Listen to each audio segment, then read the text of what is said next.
Hari ini kita akan belajar kebenaran firman Tuhan. Mari kita buka dari 2 Korintus pasal 6 ayat 1 sampai dengan ayatnya yang ke-10.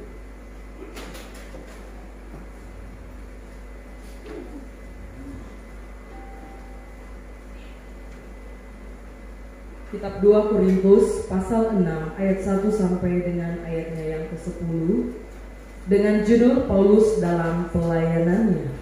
Mari Bapak Ibu Saudara, kita semua berdiri, kita hormati firman Tuhan ini.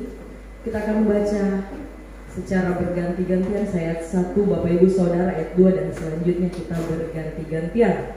Paulus dalam pelayanannya. Sebagai teman-teman sekerja, kami menasihatkan kamu supaya kamu jangan membuat menjadi sia-sia kasih karunia Allah yang telah kamu terima.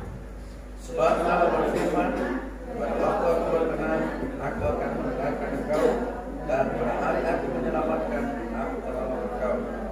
Sesungguhnya waktu ini adalah waktu berkenan. Sesungguhnya hari ini adalah menyelamatkan. Dalam hal apapun kami tidak memberi sebab orang tersandung, supaya pelayanan kami jangan sampai dicela.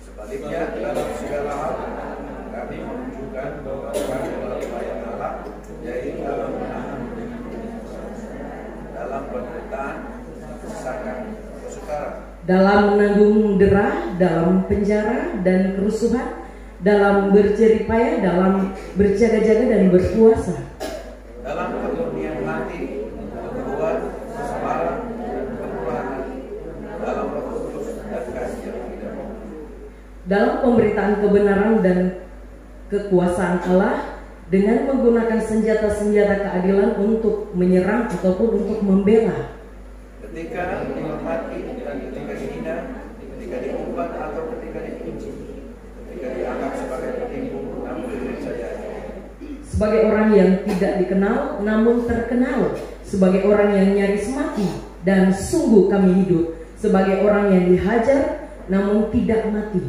sebagai orang bersukacita namun senantiasa bersukacita, sebagai orang miskin namun berkata yang benar, sebagai orang terpilih sikap dan memiliki segala sesuatu. Katakan amin. Ya, silakan duduk Bapak Ibu Saudara.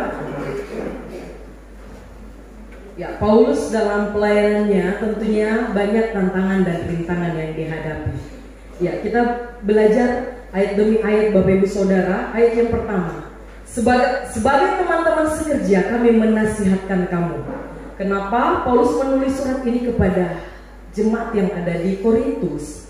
Karena ketika semasa dia masih hidup, masih ada bersama-sama dengan mereka, dia dengan giatnya memberitakan Injil Kerajaan Allah kepada orang-orang di Korintus. Dan ketika dia masuk penjara, Bapak Ibu Saudara, dia mengirimkan surat kembali kepada orang-orang Korintus, melihat apakah keteguhan iman mereka masih tetap seperti dulu, semangat mereka masih seperti dulu, ataupun sudah mengalami perubahan. Tetapi Paulus menuliskan surat, dia katakan, sebagai teman-teman sekerja kami menasihatkan kamu supaya kamu jangan membuat menjadi sia-sia kasih karunia Allah.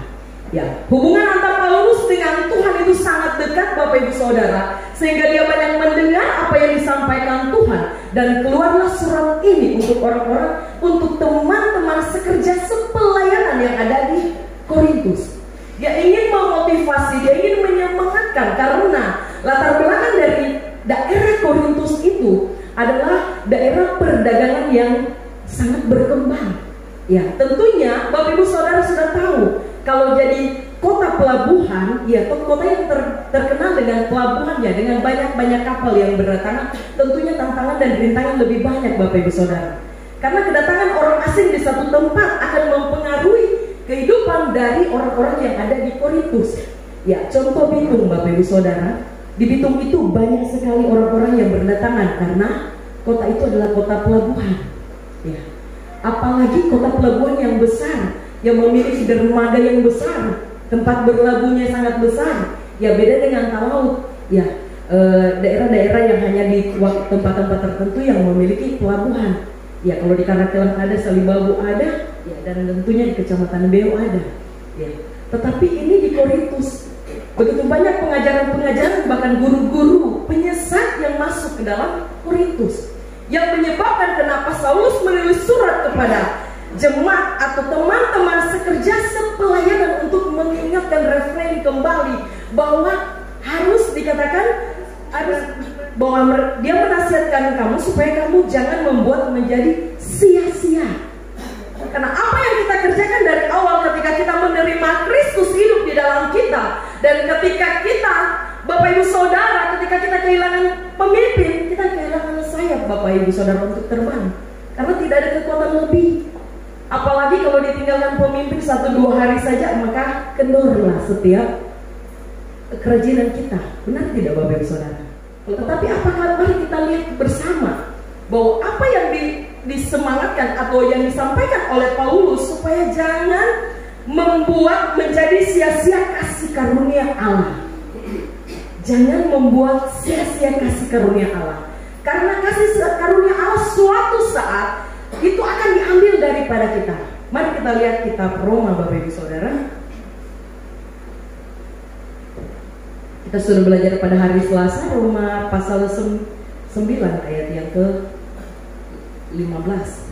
Sebab ia berfirman kepada Musa, aku akan menaruh belas kasihan kepada siapapun. Siapa aku mau menaruh belas kasihan, dan aku akan bermurah hati kepada siapa aku dikatakan mau bermurah hati. Ya, ini firman Tuhan yang dibawakan oleh Pak Ernest waktu di rumahnya Ibu Susi. Dan saya sangat tertarik sekali Bapak Ibu Saudara. Jadi sekarang kita tahu kalau Allah itu akan bermurah hati ketika dia mau, Bapak Ibu Saudara, ketika dia mau. Bagaimana menjadi pertanyaan, kalau Allah itu tidak mau, apa yang akan terjadi dengan kita? Ketika kita meninggalkan kasih mula-mula, dan itulah akan terjadi. Allah tidak mau. Ketika kita dipakai sangat luar biasa, ketika kita memiliki karunia-karunia yang hebat, tetapi itu ada expirednya Bapak Ibu Saudara. Ketika apa? Ketika perbuatan kita berubah. Ya.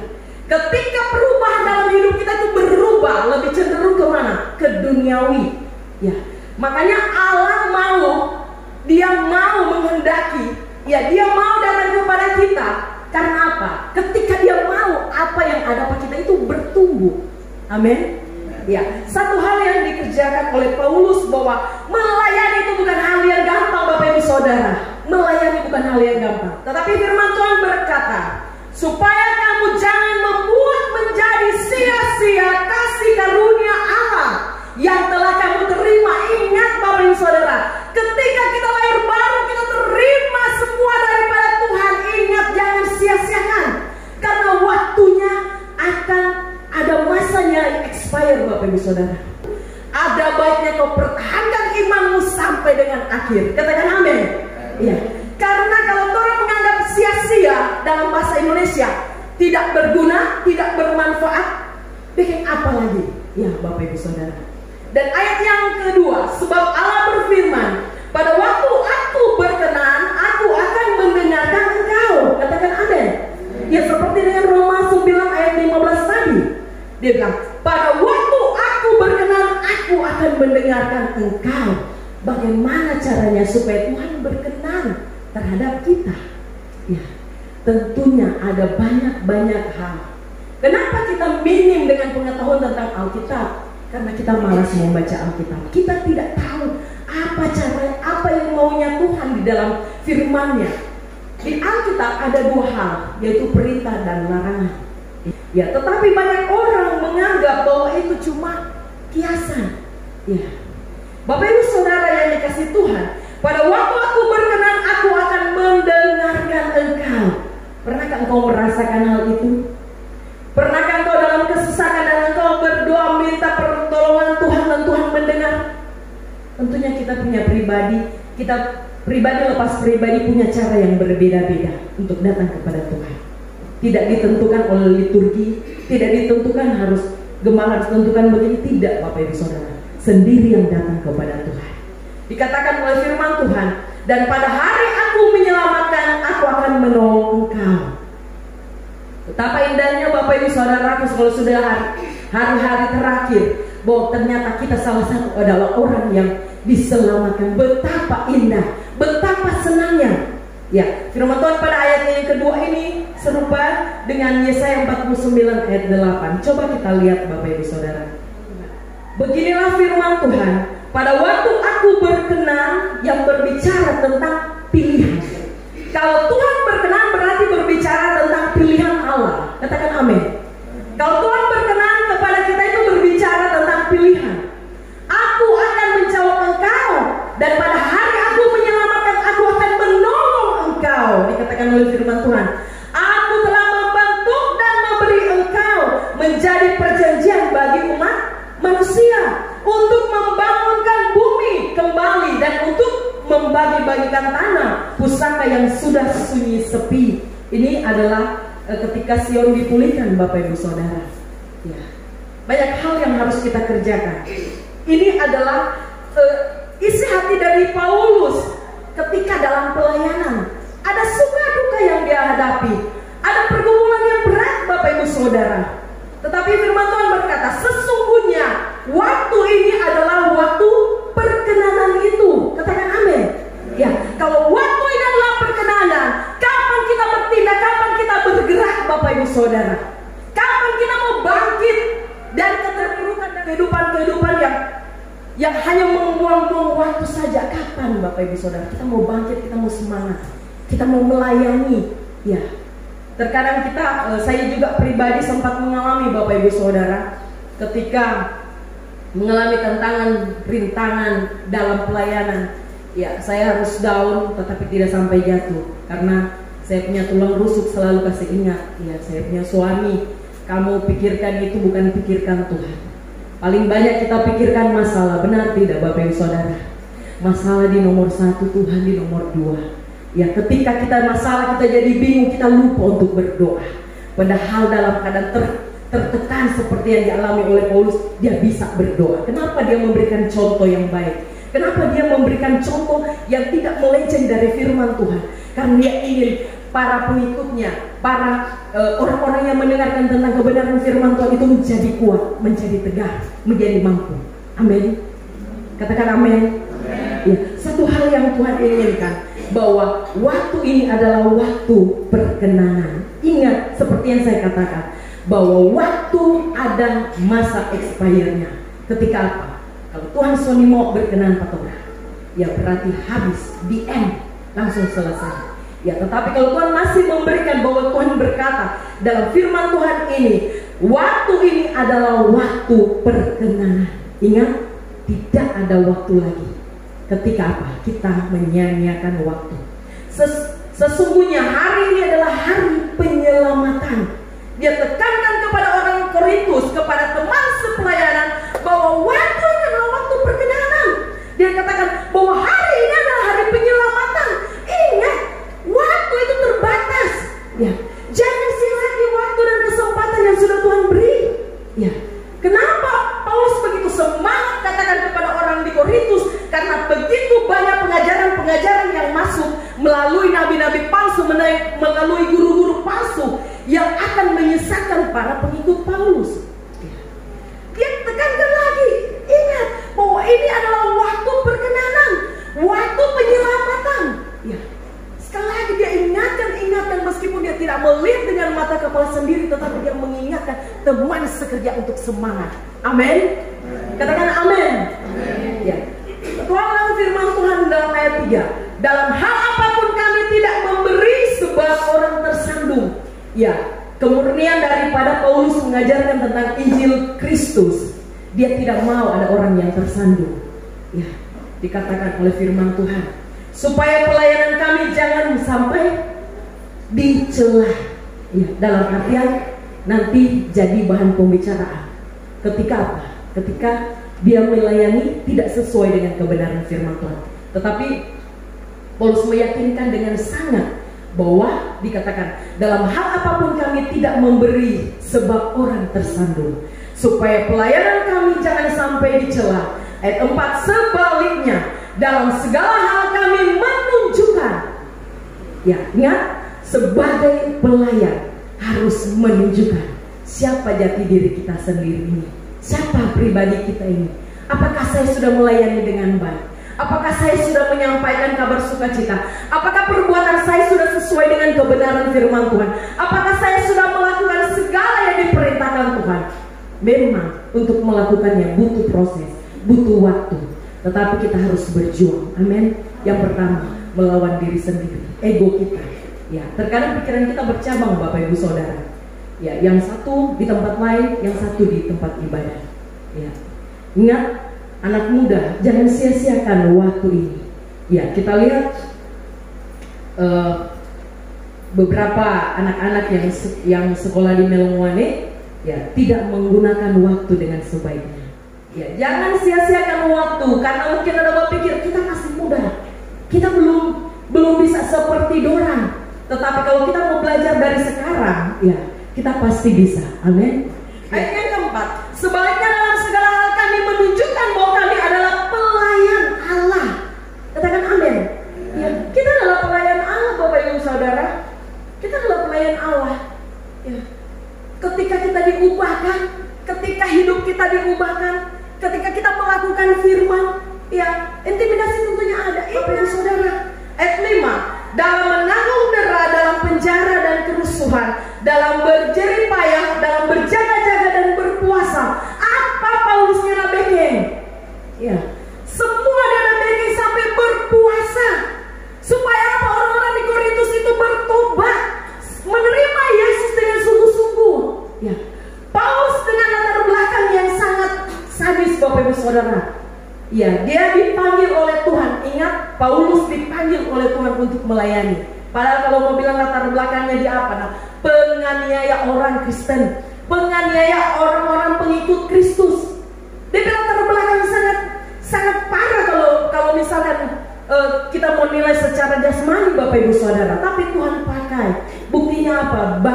Begitu banyak surat-surat yang dia sampaikan kepada jemaat-jemaat, hasil dari pelayanannya. Katakan amin. Ya.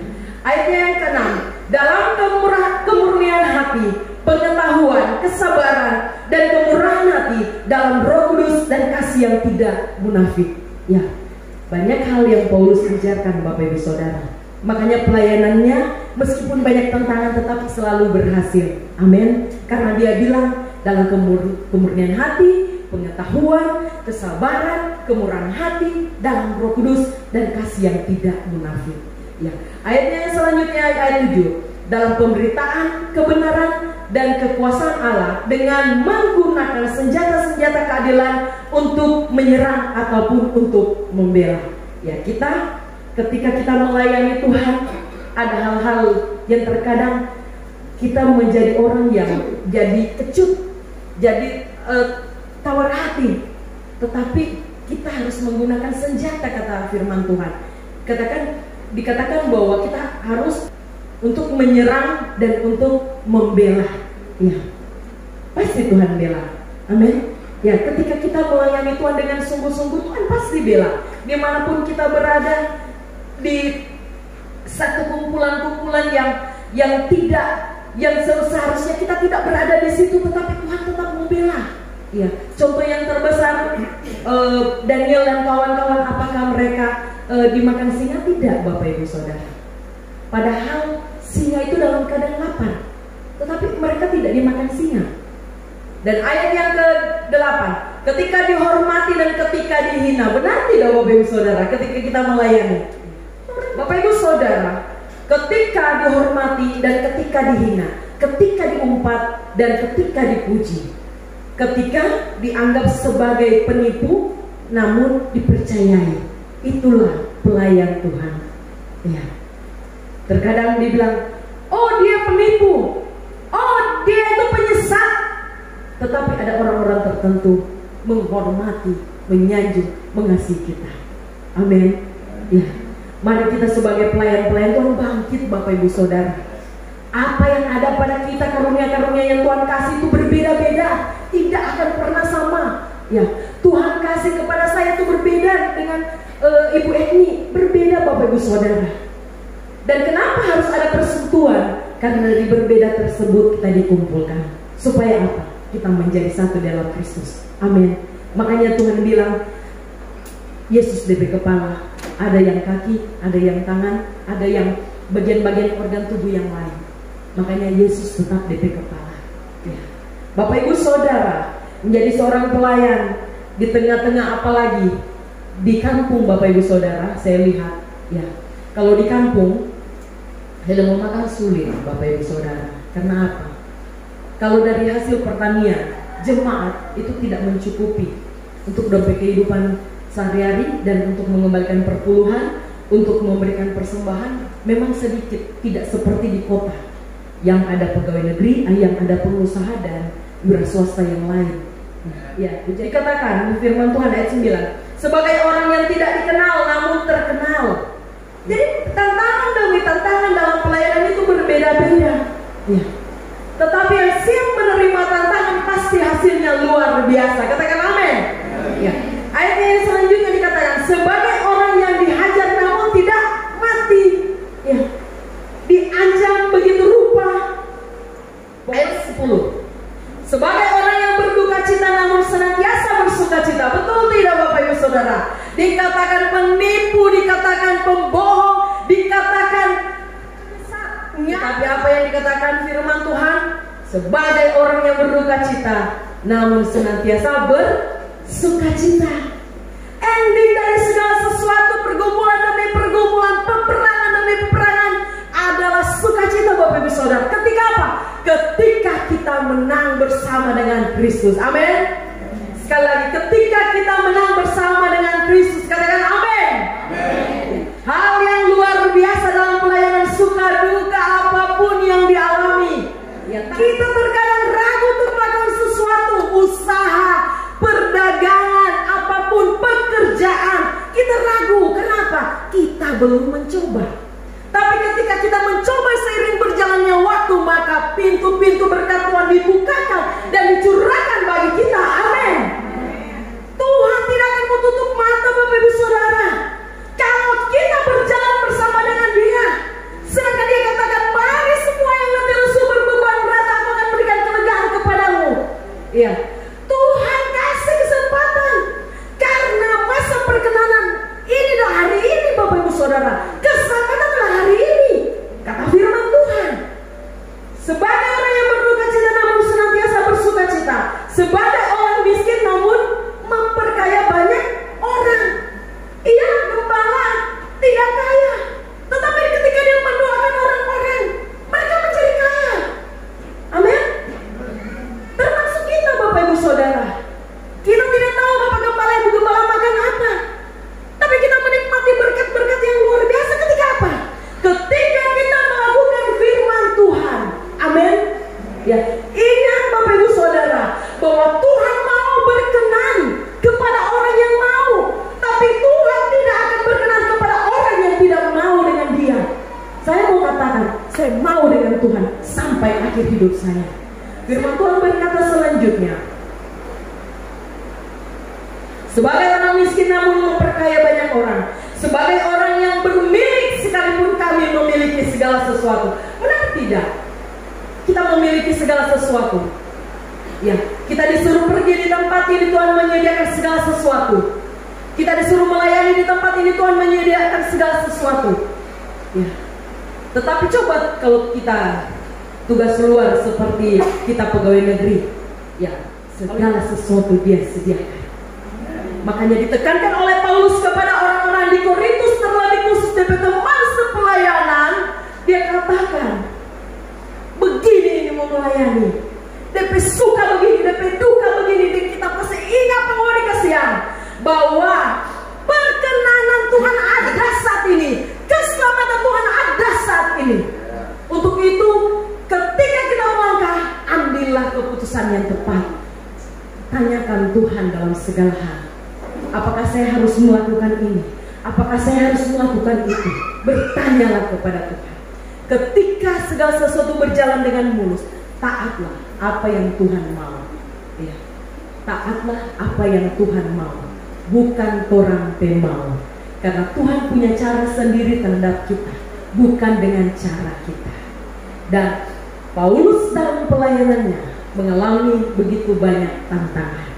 Paulus dalam pelayanannya mengalami rintangan yang bertubi-tubi, yang mengalami penderitaan yang begitu berkepanjangan, tetapi dia tidak mundur Bapak Ibu Saudara. Dan surat-suratnya dituliskan kepada kita sampai dengan saat ini kita baca.